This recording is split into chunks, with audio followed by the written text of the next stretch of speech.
Muchas gracias, Margot. Muchas gracias por invitarme. Estoy muy emocionada. No puedo creer que la conferencia ya tiene 24 horas. Es un honor de verdad ser parte de esta sesión de cierre. Bueno, yo quisiera empezar platicando sobre la visualización de datos como un medio, en realidad, que en mi mente se expande hasta la ciencia y tocando una expresión artística. Y quiero que sepan por qué les voy a platicar de esto. Como Margo comentaba, yo soy co-líder de las iniciativas de visualización en Google y permítanme, déjenme ver si ok.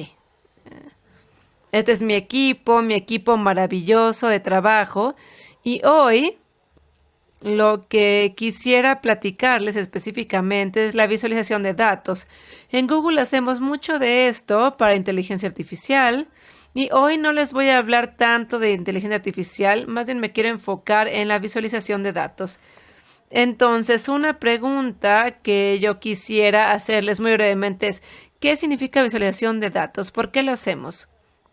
Pensémoslo, la forma en la que me gusta considerarlo es que, bueno, no es más que convertir información, normalmente en números, en imágenes, ¿verdad? Y no nada más números, como podrán ver durante esta presentación.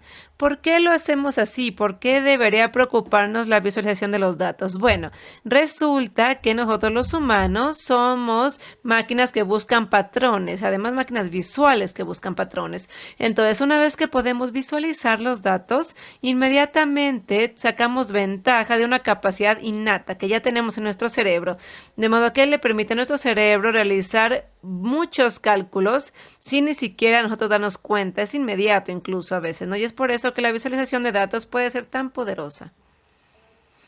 Y en mi mente también esta visualización tiene una historia muy específica. Aquí podemos ver dos de los pioneros de la visualización de datos y una de mis heroínas es Florence Nightingale, quien fue una enfermera y una estadista en Inglaterra.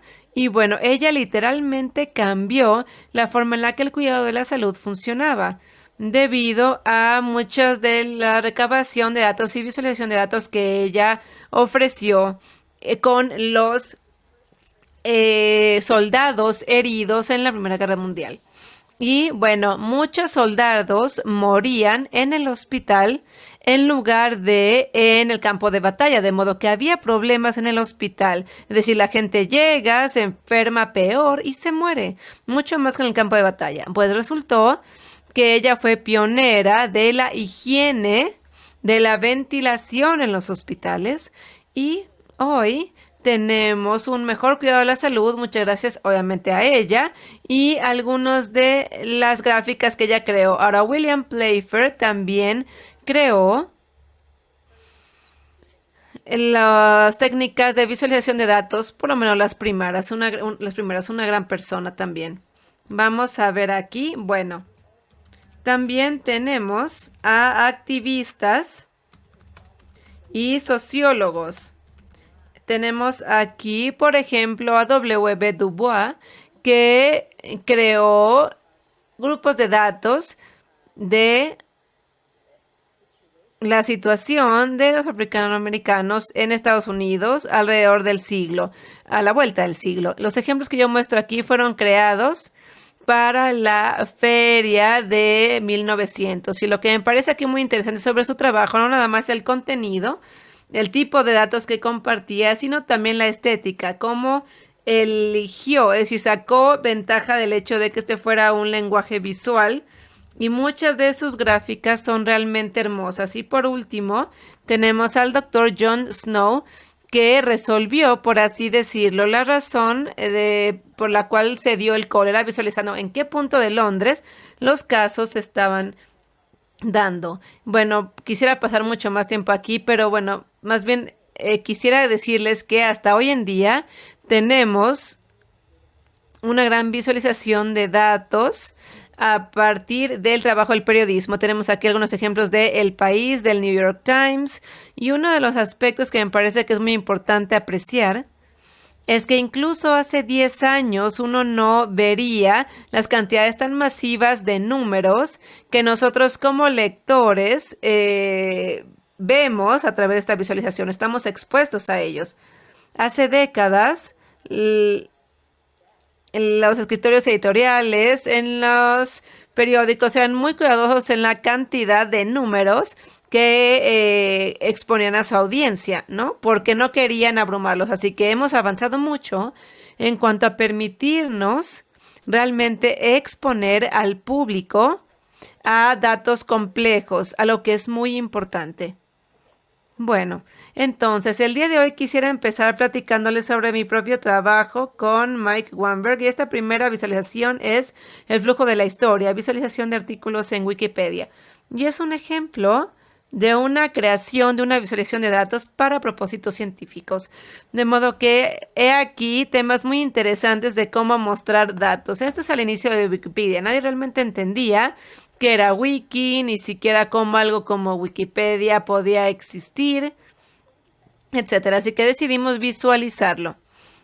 Aquí tenemos una instantánea de alrededor de 2000 en los inicios de Wikipedia y realmente queríamos entender cómo es que la gente empezaba a crear estas páginas y nos dimos cuenta que detrás de cada artículo aquí en Wikipedia uno siempre tenía una bitácora de cambios de los artículos y se iban rastreando dichos cambios. El tiempo, o sea, la hora, vaya, si había comentarios, entradas. Entonces la gente decía, estos son los datos que queremos visualizar.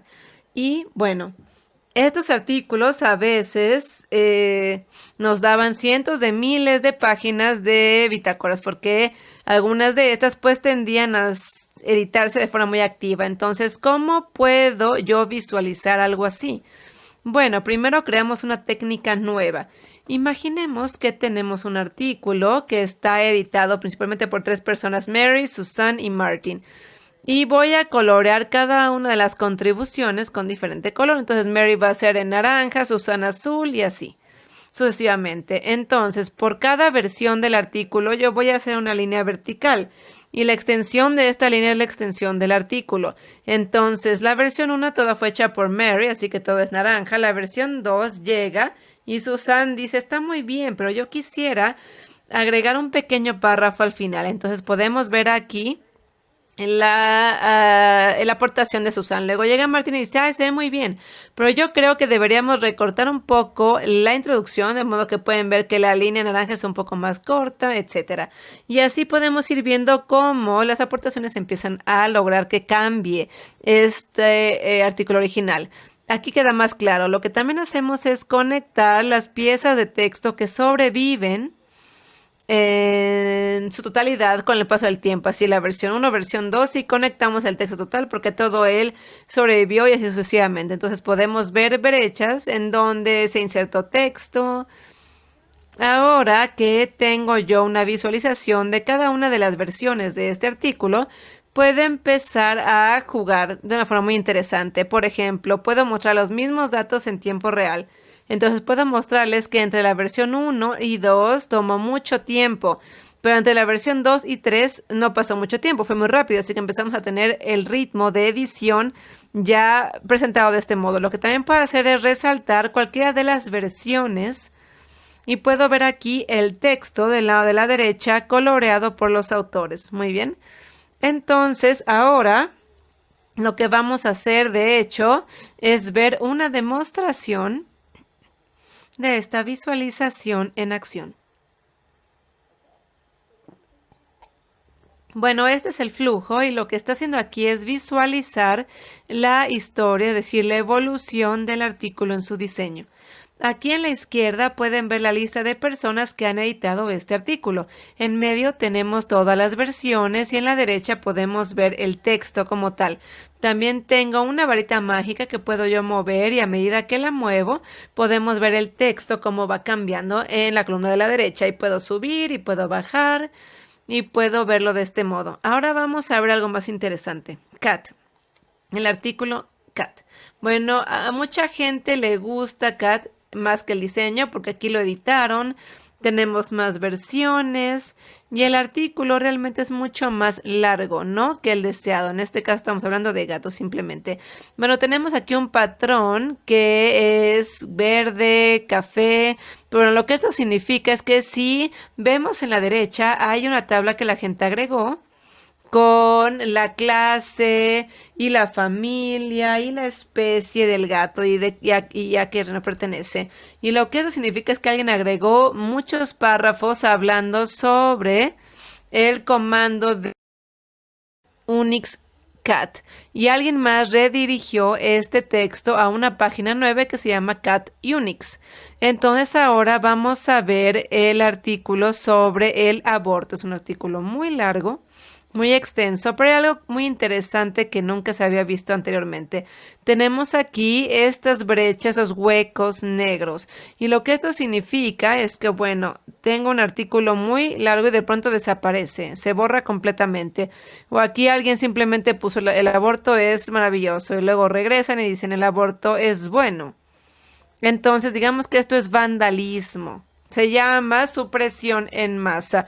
Y si empezamos a ver la hora en la que sucedió la estampa, el sello de tiempo, digamos, vemos que fue en diciembre donde se borró y luego se solucionó el mismo día a las 4:07 en 1 minuto. ¿Y cómo lo lograron? Bueno, lo vimos en Wikipedia una y otra vez. De hecho, se visualizó en tiempo real y ya no se veían las brechas. Bueno, Wikipedia tenía lo que se conocía como una lista que nos permitía monitorear todo lo que sucedía en las páginas y se sospechaba que había algún problema, pues simplemente lo revisaban para asegurarse de que la página volviera a su forma original, a su estado original. Y por último, quisiera mostrarles ahora mi ejemplo favorito. Es el artículo que está en rosa, es sobre chocolate, nada muy drástico, pero si lo vemos por vención, aquí podemos ver estas hermosas formas de zigzag. De hecho, cuando lo veo, de verdad me dan ganas de comprarme una bufanda así, está muy bonita. Pero bueno, ¿qué pasa aquí? Que la gente está ingresando texto, lo está sacando, lo está ingresando, lo está sacando, lo está ingresando. Les puedo mostrar qué es. Es decir, una pieza de texto en blanco se agregó, que es este párrafo de aquí que dice: muy raramente chocolate fundido se ha usado para crear un tipo de escultura surrealista que se llama collage o collage. Sobrevive durante un tiempo hasta que alguien más viene y dice removiendo invento. Y entonces los chicos vienen y dicen, a ver, no, collage no es un invento de ese tipo. Se busca collage y solamente aparece la visualización. Entonces hay que revertir y sacarlo. Y empezamos a hacer un regreso, digamos, una inversión para empezar a sacar lo que se había agregado. Lo cual es muy desafortunado porque lo estuvimos revisando y el collage de chocolate es algo que sí existe, ¿no? Pero no estaba bien explicado en Wikipedia.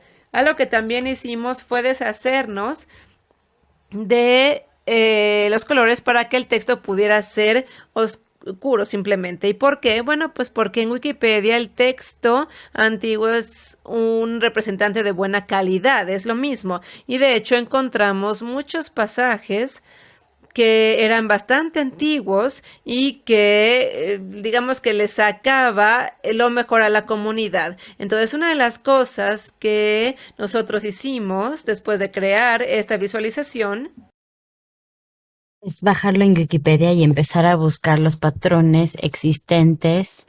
Por ejemplo, la supresión de masa que se había revertido tan rápidamente. Hicimos un análisis total de todo el sitio web y nos dimos cuenta que todas las supresiones de masa son de Wikipedia en ese punto en 2003, que tomaba un promedio de 3 minutos más o menos. Y esto nos da un ejemplo de la visualización de datos científicos. Y lo que yo quería hablarles ahora es la visualización de los datos como arte. Entonces, hace ciertos años atrás, vi la Boston Magazine y me dijeron, puedes visualizar Boston? ¿Qué significa visualizar Boston, sobre todo en una revista impresa. Resulta que Boston es bastante estacionario, digamos. Las estaciones están muy, muy marcadas, entonces decidimos tomar todas las imágenes públicas que puedes encontrar en Flickr. ¿Alguien se acuerda de esto? Y de el Boston Common, que es el archivo, el de un estanque muy, muy grande, un parque muy grande en Boston. Entonces, encontramos todas las imágenes de Boston Common y pudimos mezclar todas las imágenes y sacarla, por ejemplo, la imagen de enero, la de febrero, las de marzo. Y después, si alguna forma pudiéramos resaltar los colores, entonces podríamos capturar algo sobre la parte estacionaria de las estaciones, la diferenciación de estaciones en Boston. Entonces, lo que hicimos es que empezamos como que digamos que a extraer todos los colores de todas estas imágenes con los píxeles. Y entonces, entre más rosa veíamos, más grande era la partícula, o entre más azul veíamos en un mes, más grande se veía. Entonces, una vez que teníamos todas estas como secciones por mes, nosotros los hicimos listones y los conjuntamos. Y esta es la visualización de Boston en todo un año, desde enero al principio hasta el fondo. Entonces tenemos el principio del año, al principio, en el fondo, y después conforme a las manecillas del reloj. En enero, que es donde tenemos el enero muy, muy severo, con mucho gris y mucho blanco. Si empiezan a ver la parte izquierda superior, pueden ver el principio del magenta, del listón magenta, fuchsia, son las flores. Y después pueden ver esa mancha verde en la parte superior izquierda también. Eso también es el verano. Si van a la parte derecha, ven todos estos tonos tierra, que es la estación de otoño que es tan famosa en Boston. Entonces, a pesar de que sea una forma muy abstracta de pensar en una ciudad, pudimos capturar los colores y la ciudad misma. Entonces, si vemos estos cortes de estos listones continuos en la parte superior de cada estación, se puede ver que la distribución es drásticamente diferente. Y finalmente, así es como se ve en la revista misma, en Boston Magazine. Entonces, lo último de lo que yo quería hablarles es cómo visualizamos lo invisible, cómo visualizamos información que no tiene forma. Entonces, para este propósito, yo quiero hablar del viento. Martin y yo queríamos tener este desafío frente a nosotros. Y si visualizáramos algo que la gente no puede ver, resulta que al visualizar el viento es algo que ha pasado durante siglos. Este hermoso mapa en la parte de abajo que ustedes ven es por Sir Edmund Halley, que es sobre los vientos en el mapa, vientos de comerciales. Entonces pueden ver ustedes que en los dos mapas de arriba tenemos ejemplos mucho más modernos del viento y del movimiento del viento, y podemos ver que aquí tenemos un campo vector en donde tenemos datos agregados y encuentras una dirección del viento y sus fuerzas. Y, y de ahí se dibuja el campo de vectores. Entonces, eso está muy bien, pero Martin y yo dijimos, o nos dimos cuenta que hoy en día tenemos acceso a datos en vivo públicos y sabemos, por ejemplo, que en Estados Unidos tenemos datos públicos que se basan en una red de sensores en todo el país gratuitamente. Y dijimos, ¿sabes qué? Son datos muy dinámicos porque el viento cambia todo el tiempo. Entonces, ¿cómo lo demostramos de forma dinámica? ¿Cómo podemos visualizar el viento? Entonces, ahora quiero mostrarles este demo del mapa del viento. Entonces, este es el mapa del viento y es una visualización en vivo. Esto es algo que yo tuve que registrar, no es en vivo, pero sí pueden ir al mapa del viento y pueden verlo en este momento en Estados Unidos. Pueden hacer zoom in a su ciudad favorita. Yo hice zoom in en Boston y pueden ver la dirección del viento, la velocidad del viento, pueden ver el patrón en general en Estados Unidos. y pueden ver, por ejemplo, las rocallosas, cómo se ven diferentes, cómo se ve diferente digamos, los senderos, los patrones del viento. Tenemos unos patrones bastante delicados, unos más fuertes, y estas son las cosas que nos parecen fascinantes. Cómo cambia el viento todos los días. Y decidimos hacer una galería simplemente para mostrarle a la gente qué tan diferente se puede ver todos los días. Entonces, a veces en un día así, por ejemplo, Canadá nos estaba, digamos, robando todo el viento, tanto que ni siquiera las montañas detenían que esto pasara, ¿no? O prevenían que esto pasara. Tenemos otro día muy distinto, en donde vamos como en un patrón diagonal, ¿no? En donde el viento, digamos que todas las ráfagas de viento van juntas, casi no hay viento en el este. Otro día podemos ver este tipo de día, ¿no? ¿Qué es lo que está pasando aquí? Lo que pasa es que el huracán estaba llegando a esta área de Nueva Orleans. Entonces, recuerden que es una visualización en vivo. Empezamos a recibir correos de gente que nos dijeron, oye, ¿sabes qué? Estoy viendo tu visualización. Estoy rezando porque no pase el viento por aquí. Fue un momento muy poderoso que nunca habíamos visto en cuanto a visualización para nosotros. Y no fue hasta que nosotros estábamos en la trayectoria del huracán Sandy, que estaba por llegar a la Tierra, que nos dimos cuenta. Simplemente nos dio todas estas emociones, miedo, el sentir lo poderoso que es tener esos datos vivos y visualizarlo y que otros puedan verlos y relacionarse con estos.